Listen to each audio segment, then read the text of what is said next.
ইতিহাস আমাদের শিক্ষা দেয় একটি ত্রুটিপূর্ণ, প্রশ্নবিদ্ধ বা সহিংসতাপূর্ণ নির্বাচন শেষ পর্যন্ত কারোর জন্যই মঙ্গল বয়ে আনে না, বরং দেশের সর্বনাশ ডেকে আনে।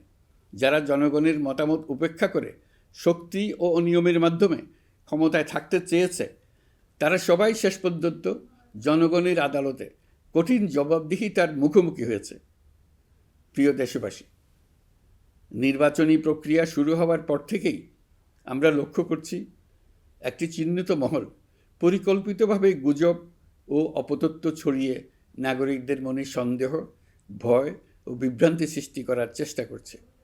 তাদের উদ্দেশ্য একটাই, নির্বাচনের শান্তিপূর্ণ পরিবেশ নষ্ট করা, জনগণের আস্থাকে দুর্বল করা। আমি আপনাদেরকে অনুরোধ করছি, সতর্ক থাকুন, দায়িত্বশীল থাকুন, যাচাই না করে কোনো তথ্য শেয়ার করবেন না। গুজবের বিরুদ্ধে সবচেয়ে বড় অস্ত্র হলো সচেতনতা ও সত্য।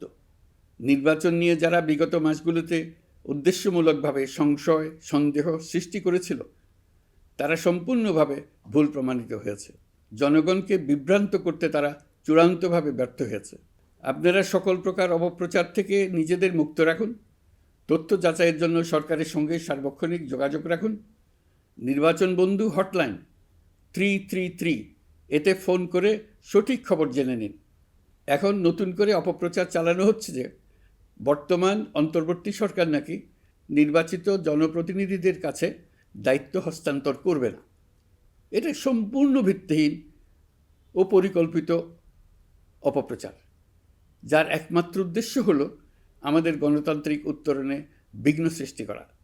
আপনারা নিশ্চিত থাকুন, নির্বাচনে বিজয়ী জনপ্রতিনিধিদের কাছে দ্রুততম সময়ে ক্ষমতা হস্তান্তর করে অন্তর্বর্তীকালীন সরকার তার দায়িত্ব সমাপ্ত করবে।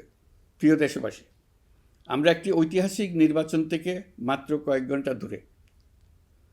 24-এর গণঅভ্যুত্থান আমাদের এই সুযোগ এনে দিয়েছে। যখন আমরা ভেবেছিলাম আরেকটি প্রহসনের নির্বাচনের জন্য আমাদেরকে অপেক্ষা করতে হবে আরও 5 বছর, তখনই আমাদের সন্তানরা হুঙ্কার দিয়ে ভেঙে ফেলেছে গোলামের জিঞ্জির। সহস্রাধিক প্রাণের বিনিময়ে আজকের এই দিনটি আমরা পেয়েছি। অভ্যুত্থানের দিনগুলো এখনও আমাদের স্মৃতিতে টাটকা। দেয়ালের লিখনগুলো এখনও সারা দেশের দেয়ালে দেয়ালে জ্বলজ্বল করছে। দেয়ালে দেয়ালে স্কুল, কলেজ, মাদ্রাসা, বিশ্ববিদ্যালয়ের শিক্ষার্থীরা গ্রাফিতির মাধ্যমে লিখেছিল তাদের মনের কথাগুলো। সেখানে তারা বলেছে পরিবর্তনের কথা, সংস্কারের কথা,